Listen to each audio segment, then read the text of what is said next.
Nice to meet you, Nate. Yeah, nice to meet you. Thanks for having me. Congratulations on your nomination for a Boston Music Award. Yeah, thank you. Yeah, it's really exciting. I want to go through your history, but this is all happening pretty fast because was the record you put out in 2024, that was your first release, right? Yeah, that was our origin. Yeah, and then it's Okay, kind so of what's the secret, man? How did you get nominated for a Boston Music Award that quickly? well. So that's the thing, right? Overnight success, right? So we were we were really working at it for a good like 4 years before that. I mean, you want the long story? Well, no, I'm going to ask you the long story, Okay. but I thought maybe you had a secret for the other bands out there that have been trying to get nominated for years. But that was kind of a tricky question. No, Sorry. I mean, yeah, I mean, just like I don't know, just playing shows, man, just meeting people and getting to know the right people and stuff, and just being in the scene. Honestly, there's no real secret to it. Just gotta start. So did you grow up in the Boston area? I grew up in New Hampshire, actually. New Hampshire, Yeah, small whereabouts? town. Deerfield. If you ever heard of the Deerfield Fair? It's the well, most people have heard of Manchester, so it's a little north of Manchester. Okay. Yeah, small town vibes for Yeah, sure. did you start listening to music at an early age up there in Deerfield? Yeah, definitely. It's kind of a funny story because my whole relationship with music definitely came from I used to go camping a lot with my parents because we're from like the woods, right? And so I would drive in the RV with my dad, and he had like two CDs in the RV like the whole time. And one was a Johnny Cash greatest hits, and the other was Bruce Springsteen, the Wild, the Innocent, and the East Street Shuffle. And those were the two CDs that I would listen to like every time we went camping. So like every summer I would be listening to these two CDs. And I in the beginning I hated Bruce Springsteen because like the joke is like all of his songs are like 8 minutes long, and I'm like, what are we doing here? And but the Johnny Cash really took, and then as I got older, I really fell in love with Springsteen's music and all that jazz. But like, I mean, yeah, that's really where it all started, and just basically CDs that my parents had. So like Springsteen, Johnny Cash, even like Elton John and Stevie Ray Vaughan. Yeah, that's how I started listening. So your parents listen to a lot of music? Honestly, not really. Not really. They're not really. Both of them are not very musical people. Actually, my dad's mom, and I found this out years later, but she was actually a recording artist in Boston, Marion Waterhouse, and she, I guess, is the only musical person in the family other than me. And but no, my parents, not really, but they were always very encouraging.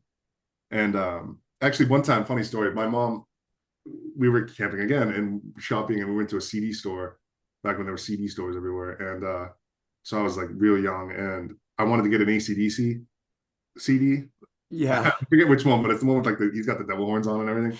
And my mom was like, "Oh no, don't do that." So she got me a Stevie Ray Vaughan CD instead, and so I started listening to that. But yeah, it's also pretty good teacher there. That But yeah, was so they, good. That was good. I yeah, mean, I absolutely like loved it. you're talking about the Bon Scott era of Oh yeah, AC/DC, yeah, oh yeah, high but voltage. can't go wrong with Stevie Ray Vaughan either, man. No, Um, absolutely. did you start playing at an early age? Yeah, so I never got into sports.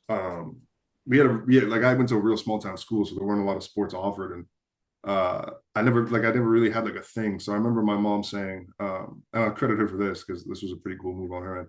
She's like, you need a thing, like you need to do something interesting. And I was like, all right, I kind of like guitar. And she's just like, great. And so we went to Walmart and bought one of those they come in the box, like those starter guitars. Yeah, yeah, yeah. And so we bought one of those, and I forget what it was called, but we got one of those, and she set me up with guitar lessons like the next week.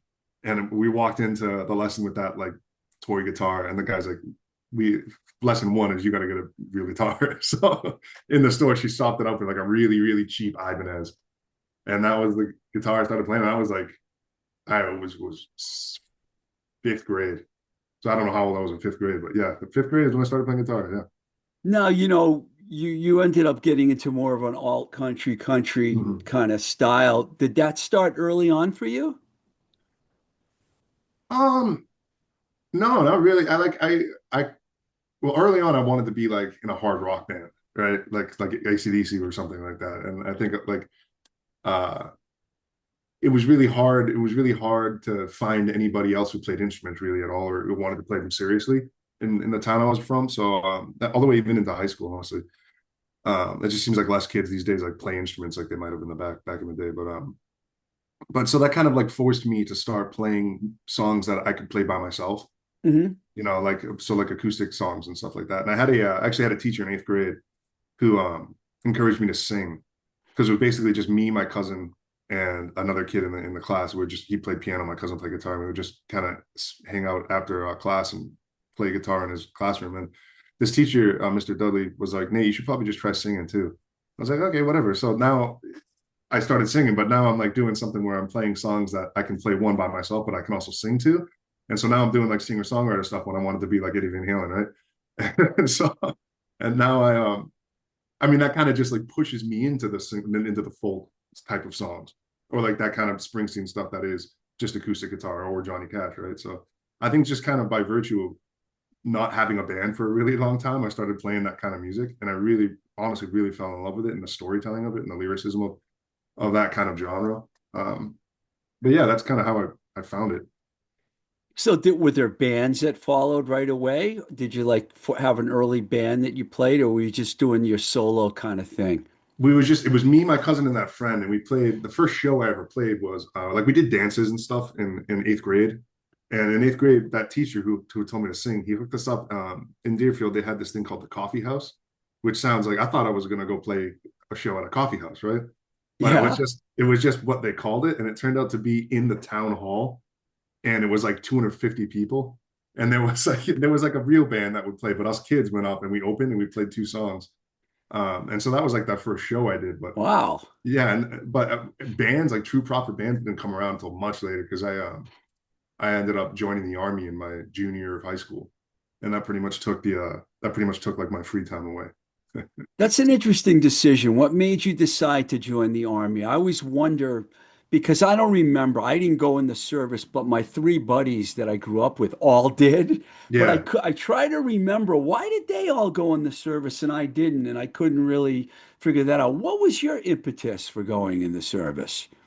man, that's it's kind of a deep question because like I've asked myself that a lot because and one way I can say like I got a lot of good things out of it, but another way you can look at it is like I spent a lot of time not chasing my dreams, right?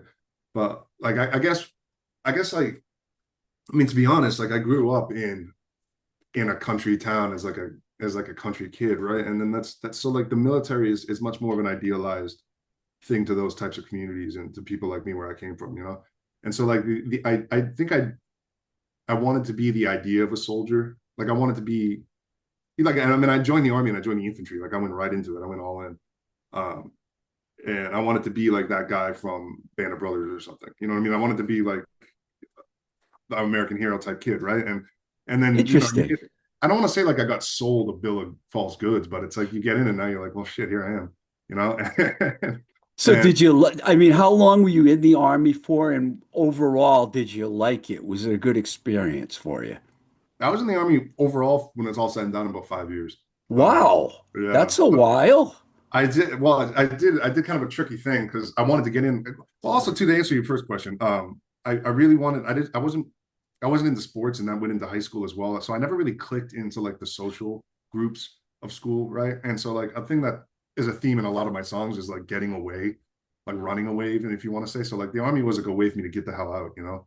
Um, and so like yeah, so I jumped in like that. But and what was your question you just asked? Sorry, I'm rambling here. Well, now that well, I did, I thought of another question while I was Sure, getting yeah. ready for you but I was going to ask you if it, Oh yeah, after yeah. it was all said and done, I mean, do you think it was worth it for you to invest 5 years? Now, I know you're probably not going to say no, because I can't imagine a lot of people would, because that's not something you really want to talk about if it's Yeah. true.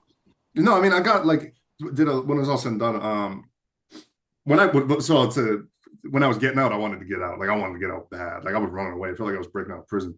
But when it's all said and done, I mean, like the benefits have been great. Like it really set me up for a lot of things in life getting out. And I mean, I think they did a lot. The army and the VA especially, they did a lot of like work on themselves, if you will, after Vietnam, right? And the way those vets were treated, like they treated us well. But I think I can say that because thankfully, knock on wood, I never got sent to like any combat.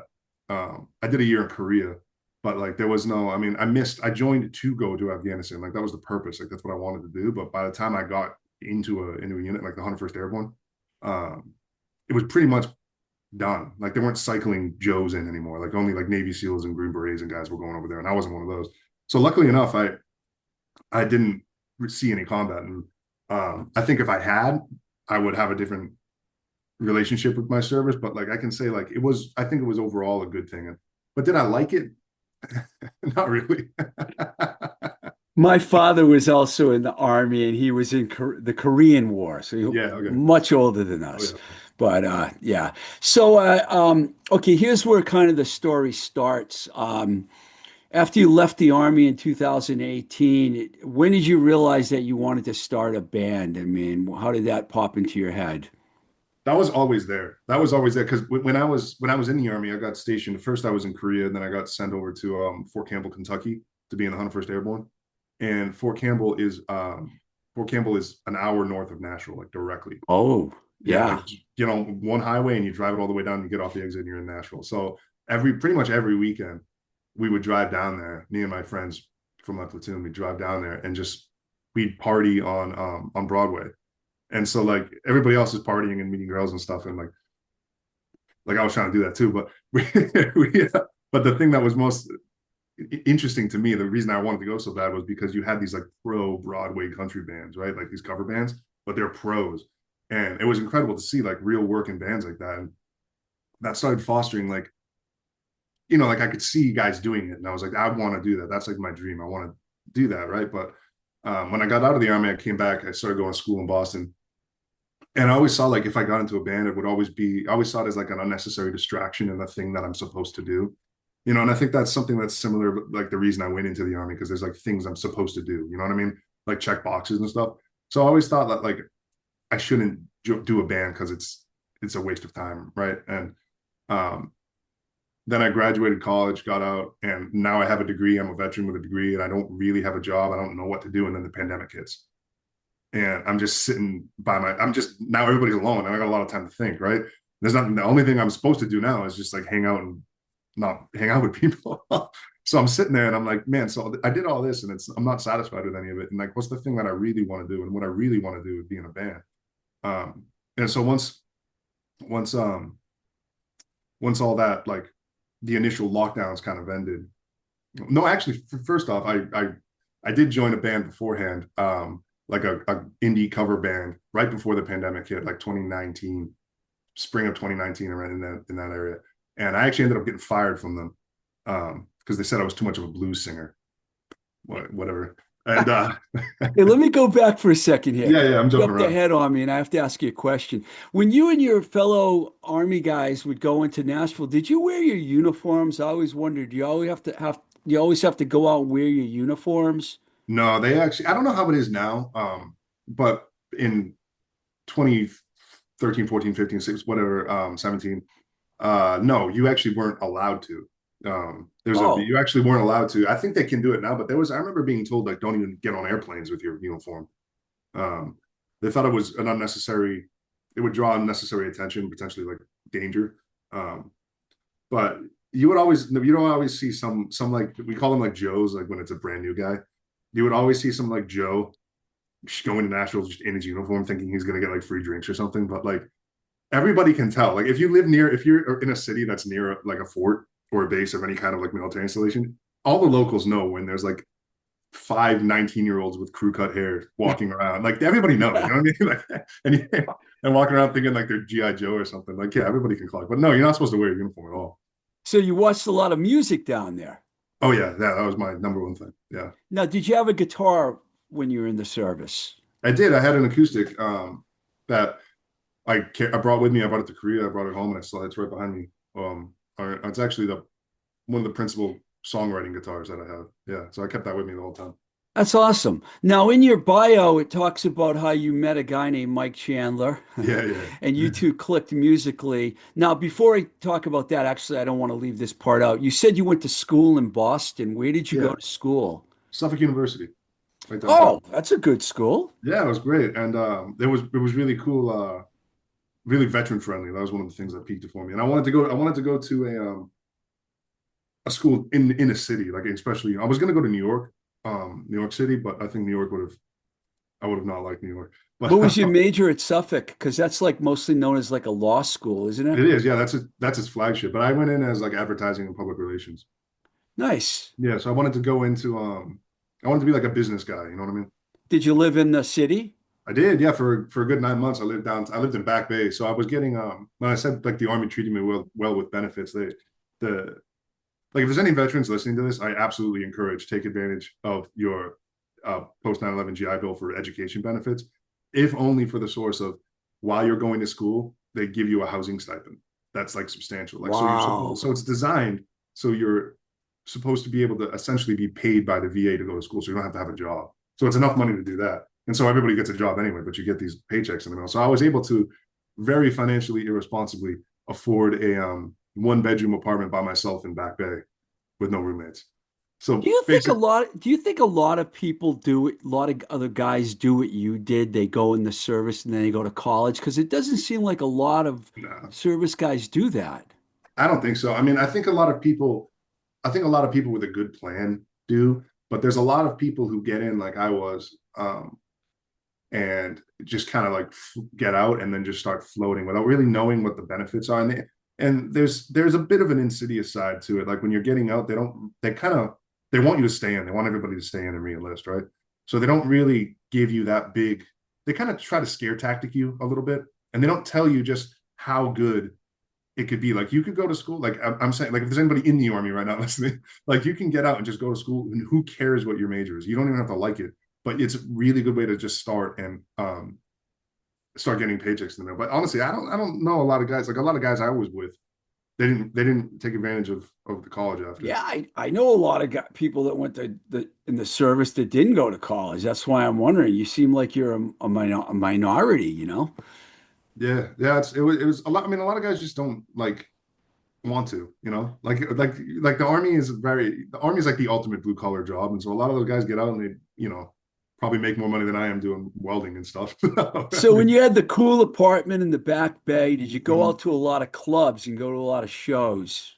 No, not really. It was a weird time. It was a weird time in my life because I started like I got out and then I just kind of didn't know what the hell I wanted to do, and it was kind of like a an isolating moment for a while. So I went to a new place, went to a new city. I didn't really have any friends there, so I kind of it was like a weird. I really started focusing a lot on um guitar actually, and so like yeah, I didn't go out to a lot of stuff. I didn't, yeah, not at all. I I actually was ended up waiting for you moving. to say I really started focusing on college girls or something like that. That's always the side project the whole time. Trust me, but Mhm. Just trying to add a little humor here. Okay, so let's talk about Mike Chandler. When did you meet him? And you guys apparently clicked musically, and that was the start of something for you. Talk about that. yeah. So I said I was in that indie band that fired me, and that was in like 2019, right by the end of that now, and Can you I tell us the remember name of that band? Are they a band we would know? no, they're not around anymore. They were called Okay. Rec League, but yeah, they're gone now. I mean, they were good enough guys. It just whatever didn't click, but yeah, so I was kind of floating, and I was like, I had tried to be in a band, and I tried forming a band with my cousin again from those guys back in 8th grade I was with. And that wasn't going anywhere because they didn't want to be like serious musicians. Um, and so I was just kind of floating aimless. And I remember I was sitting in my parents' kitchen at their table, like holding my guitar, and I'm being like so frustrated because I'm like, I can't find anybody. I don't even know how anybody like forms bands anymore. So I was like, all right, screw it. I'm just gonna go for it. And I went, I went on the Craigslist, and this is like February 2020, mind you. Like it's so like this is like right when the pandemic's like happening and everybody knows something's coming, but nobody knows what's going to happen. Yeah, I Right? remember that time very Yeah, well. yeah. Like it wasn't quite a lockdown, but you probably shouldn't go out to Walmart. Like there Yeah. was that period. So I went into Craigslist. I was like, this is my Hail Were Mary. you still in the Back Bay? No, I had moved back to New Hampshire at this point. Okay, go ahead. Yeah, yeah. Sorry. Yeah, I got out of there. I was only there for like 9 months, so that was yeah. But so yeah, I went on to Craigslist of all places, and this was like my Hail Mary toss. Like I'm gonna find a band now, and so I log into just looking for I search like bands in need of a singer or something in Boston, in the Boston area, and the first posting on Craigslist of all places I see is this post from Mike Chandler saying like established band needs serious singer with experience or something, and so and that was posted literally posted 12 hours before I even clicked it. So I'm like, all right, well, that's a good sign. Must not be a lot of applicants or whatever. And I click it, and the whole Mike had like a whole thing of prerequisites, and like you need to do all this, know how to write songs, already have songs written. I was like, I absolutely can do all that, and I couldn't do any of those things yet, but so he bought it anyways, and then we messaged back and forth a couple times, and I think the selling point for me was like I said I could sing Whipping Post from the Allman Brothers. I was like, I can sing that. And he's like, great, perfect. And so we went down. I drove down to Charlestown, and we have a practice studio there still to this day, same one. And I met him, just he and I, and he kind of gave me like the let's see if this guy's real one, and let's see if he can actually sing two kind of test.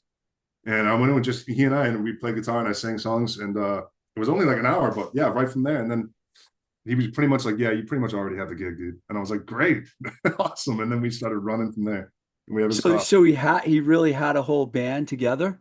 He did, yeah. It was a different band back then, and I actually joined that band. And that band was called Rockwood, and I was in that band for like a good year. And that was a good time for me because that's when I really learned how to be in like a band because those guys were all serious like musicians. Like they were Where were you guys gigging? like Midway in the jungle, like Boston Oh, places. so yeah, so Yeah. you were getting into the indie rock kind of Yeah, bars too. we were always like next to that scene. Like we have tons of friends and like all bands in that area and stuff, but we always played more like our kind of music now, even back then in that band. Um, but yeah, we were in the same scene always. We were just next to those people. And it was always funny because we were so different than them, even then before we were writing songs. But yeah, it was a good time.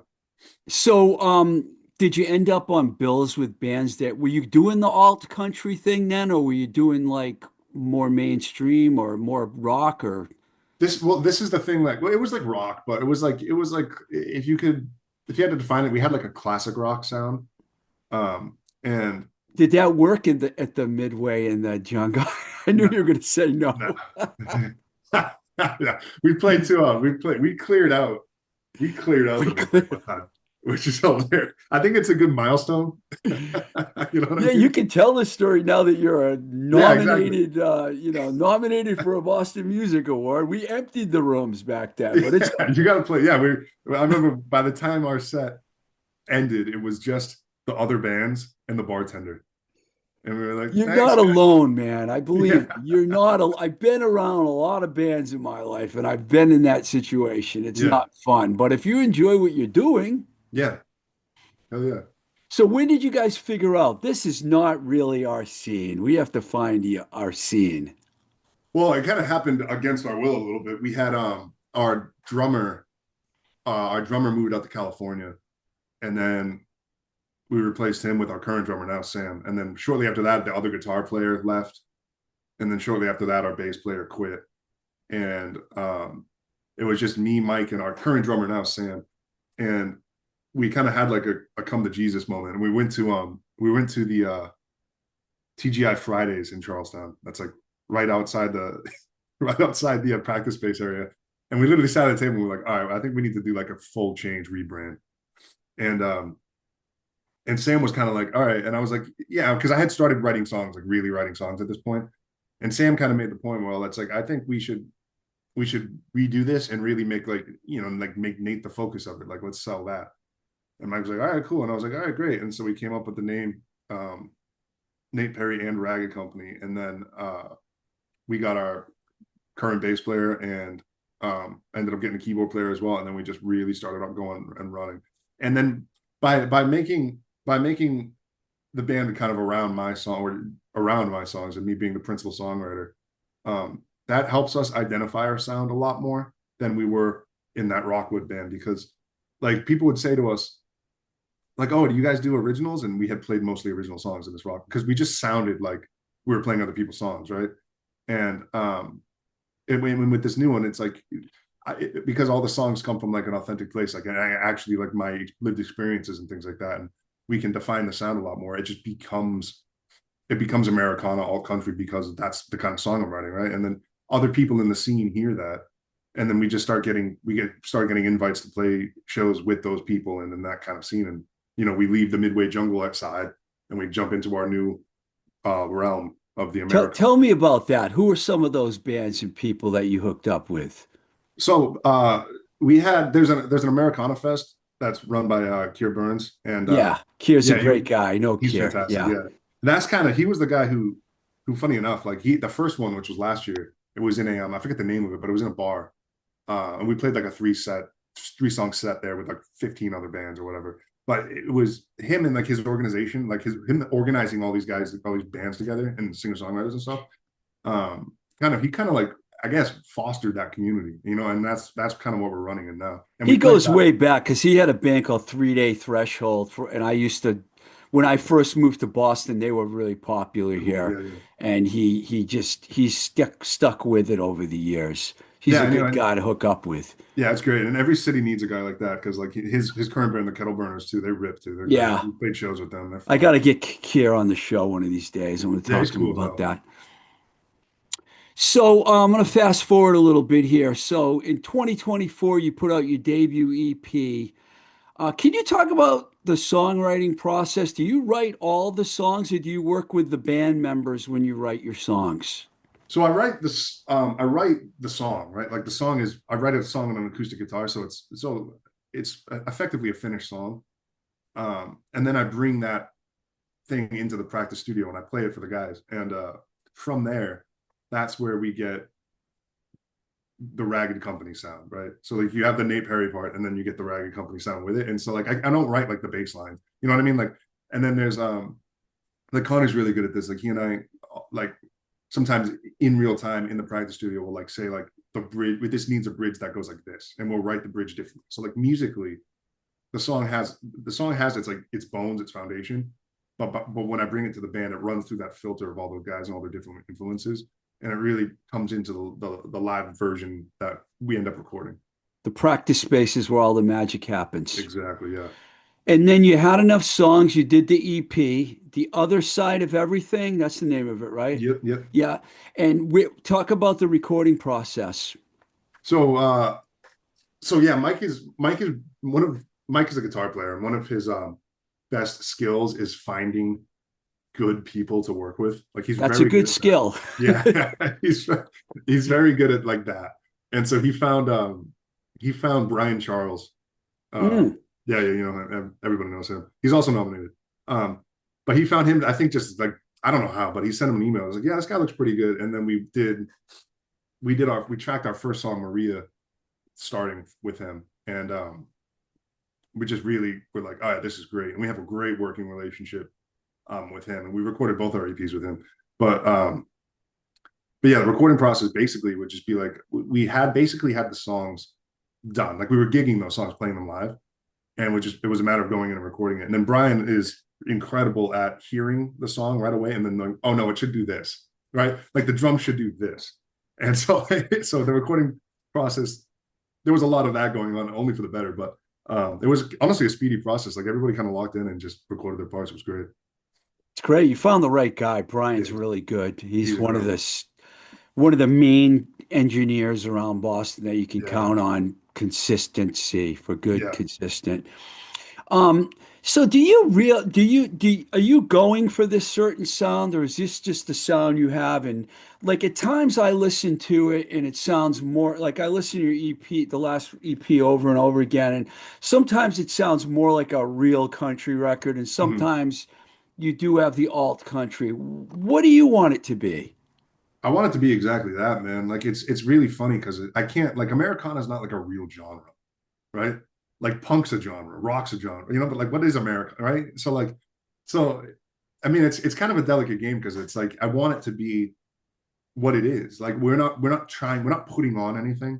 You know what I mean? And sometimes it doesn't sound the way that I wanted it to be, but I have to kind of be like, that's what we sound like. Like that's a Nate Perry and Ragged Company song, so that's just what it is, right? But like we're not going into the studio like let's write a song like this. It's like the song kind of has they take lives of their own, right? And so they're always going to be kind of that sounding because I'm writing them, and that's the only kind of song I write, right? And like we can play them differently, but I think at their heart it sounds like that because that's just kind of what we are. So like we're honestly like authentically we sound like that. We're not putting on anything, which I think is pretty cool. Yeah, because I mean, you got like Steve Earle and Lucinda Williams, and then you got Mm. like Sun Volt and Wilco. Yeah, exactly. They're more on the Americana. You guys are more towards the countryside. Yeah. Well, so like our new one definitely I guess they kind of all are. Yeah, you're right. But like Disappear on the new one, that's just a country song. That just is, right? Um, and that's cool. I always want like as I kind of fell into songwriting, like Bruce Springsteen and Johnny Cash were my like big huge influences of mine, right? So of course, I mean it's going to end up sounding a little bit like it will end up sounding country one way or the other, yeah. So I dig it.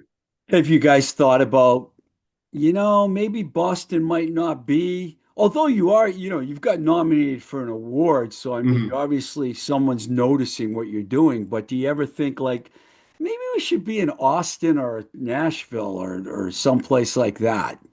Yeah, we've thought about it, but like I mean, we get a lot of like solid traction here, and one of the things that differentiate that makes us not a country band is our live shows. Um, our live shows are a lot more rocking than I think people expect listening to the EPs and stuff. You get a taste of it in like how much it matters. There's a big guitar solo at the end, right? But but our shows are like much, much more Tom Petty, Springsteen, Bob Seger rock shows. And I think that what pulls us out of the country realm a bit.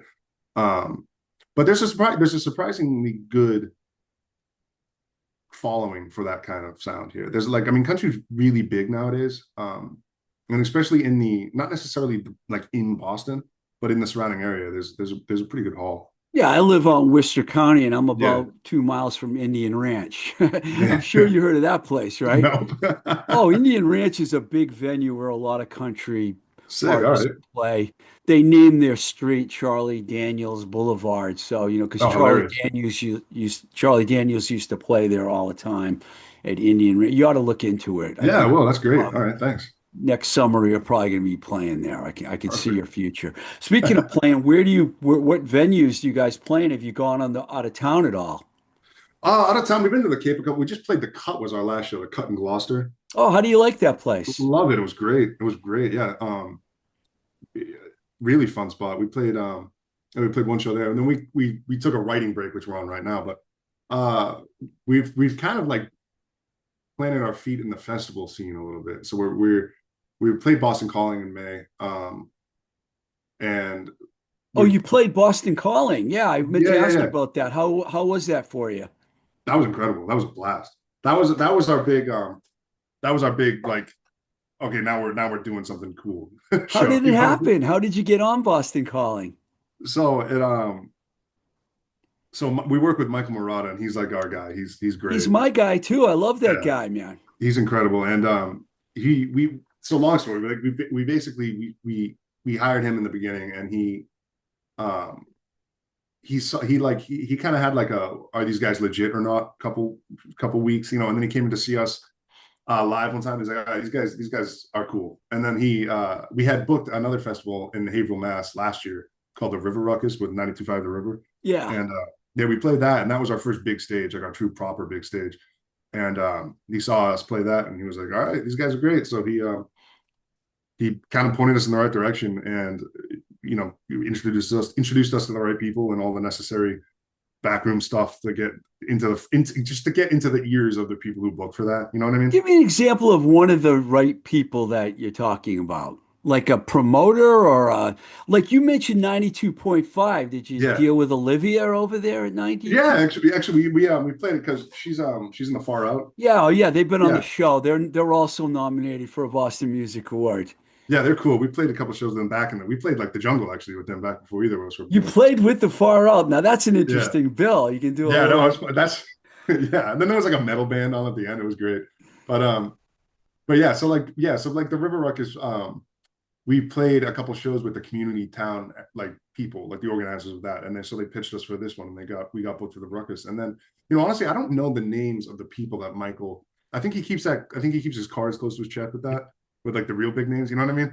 So I couldn't tell you the names, but like he basically, yeah, that's kind of how it worked. Like he pitched us to those people, and those people pitched us to their people, and then that kind of worked like that. Yeah, I wish I I could give guess you there's examples. advantages to having your own style when you're in a city like Boston where there's a million rock Yeah, bands. yeah.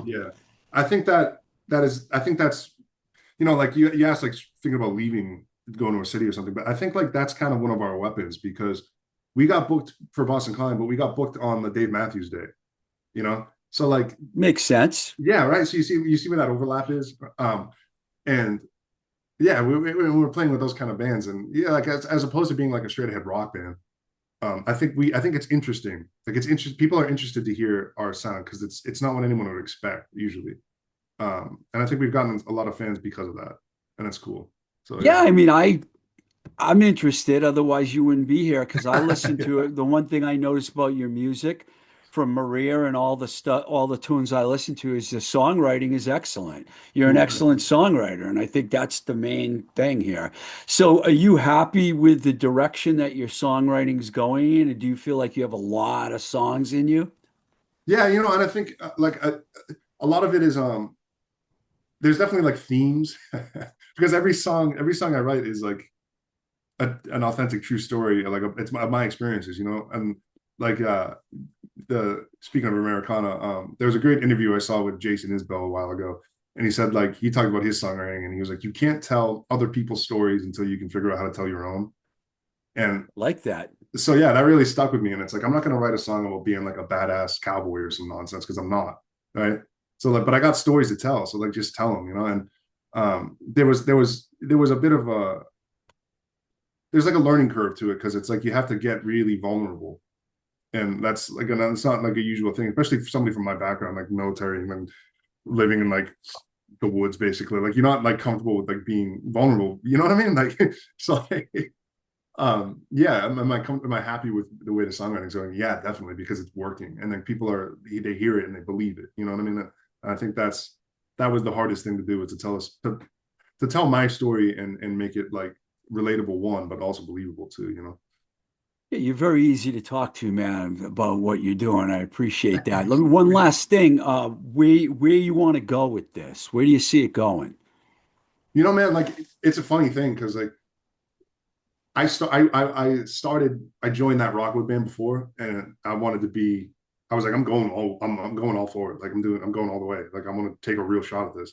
And I remember I was the other guys in the band were like, I don't know, but Mike was like, no, I'm with you. And all those other guys are gone now. And so and Mike's That's just how gonna you be do me. it. Process of elimination. Yeah, Hold on to the good ones. exactly. And so they're gone, and they I mean if they wanted to, they would have, right? And so like the where I see this going now is just keep going. Like at this time last year, we were we had no idea we were going to play Boston Calling or any of this other stuff was going to happen. And within a year, like we get nominated, right, like you said, and then like we're playing festivals now. We're like a festival band. Like that. You told me that a year ago, I would have been over the moon. So I'm just going to keep going this direction. I have no idea what next year is going to look like in November 9th. Um, yeah, so I'll just take what comes and keep running for it. Good year for you, man. Real Thanks, good brother. year. Hey, Thank you. thanks a lot, man. And I wish you the best, man. I think you're onto something for sure. Thanks. I appreciate it. Thanks for having me on. This has been great. My Really appreciate pleasure, it. dude. Yeah. Thanks.